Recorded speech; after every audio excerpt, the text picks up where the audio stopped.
tranche de vie. La tranche de vie de Philippe. Nous t'écoutons. Je vais déjà faire une petite pub en plus avec la musique. Je trouve que ça va très bien. C'est pour vous parler d'une pièce de théâtre qui s'appelle Passion et Prairie. On est bien dans l'ambiance. Ah oui, là t'es dans le thème. Voilà, en plus sur l'affiche il pleut pas. Donc alors ce soir c'est complet malheureusement. Il reste encore demain soir et dimanche après-midi.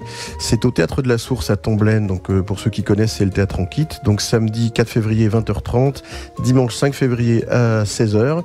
C'est la troupe des Tohu Ornot Bohu. Il y a un côté shakespearien là-dedans. Je vous fais le petit pitch vite fait. Prenez un beau dimanche au ciel bien accroché, ajoutez 3 sœurs, leur mari, de la bière, du saumon, du foie gras, un match de rugby, relevez avec une pincée de sel de mer, faites mijoter à température ambiante dans une belle et verte prairie. Voilà, tarif 8 €, plein tarif 5 €, réduction pour les étudiants, les jeunes, les demandeurs d'emploi et les rémistes. Alors ceci étant posé, je vous pose une question. Connaissez-vous Éric Bellion ? Ça me dit rien. Alors c'est un monsieur qui va bientôt se retrouver un peu comme Paul Fournier, le père d'Edmé Barrère de Tartas. Comment ça, vous savez pas qui c'est, le père d'Edmé, elle s'appelle Edmé, toujours pas ? Non. Bon, alors Paul Fournier, c'est le monsieur Hibernatus, le type qui a été pris dans la glace en 1905 et qu'on décongèle en 1970. Accessoirement, c'est le beau-père de Hubert Barrère de Tartas, alias Louis de Funès, dans Hibernatus, voilà. Ah, ça y est tout de même. Bref, Éric Bellion, c'est le skipper de Comme un homme seul, qui en est à son, je crois, 90e jour du Vendée Globe. Oui, j'avoue, j'aime bien le Vendée Globe. Bref, notre ami Éric, exception faite des chroniques qu'il envoie régulièrement à la Croix, est très peu en lien avec le monde extérieur, car il doit avoir le plus possible tous ses sens en éveil, être bien concentré, pas de coup de fil, donc peu de mails. Il reste donc enfermé dans sa bulle comme Fournier dans sa glace.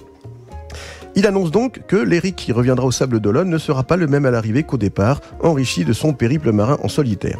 Alors vous allez me dire, quel rapport avec Monsieur Fournier ? Eh bien lui aussi, en matière de métamorphose, le monde qu'il trouvera à son retour ne sera pas, mais pas alors du tout, le même que celui qu'il a laissé en partant. Là, on pourra vraiment lui dire « Mais non, mais tu débarques ou quoi ?» Et il n'est pas encore rentré, le gaillard. Bon, je vous le fais court. Quand il est parti le 6 novembre, M. Trump n'était pas président des États-Unis. M. Hollande n'avait pas encore renoncé à se représenter. M. Juppé était le super favori des primaires de la droite et du centre. Et M. Valls était encore Premier ministre. Et accessoirement, M. Balkany estimait que, il estimait pas encore que, vu les affaires, M. Fillon ne pouvait pas être candidat. Si c'est vrai, c'est dans le journal de ce matin.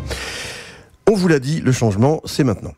Wow, le retour qui va se prendre le gaillard, comment il va réagir ? Il est un peu comme moi dans le cadre de mon billet d'humeur, il va se dire qu'il n'y a pas moyen de s'absenter un moment sans que ça soit le bordel total.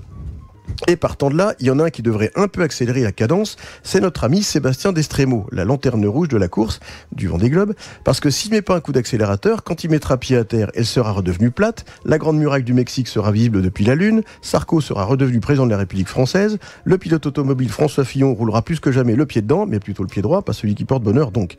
Donc finalement, le Sébastien, je me demande s'il doit vraiment remettre pied à terre, ou alors qu'il commence effectivement par poser le gauche.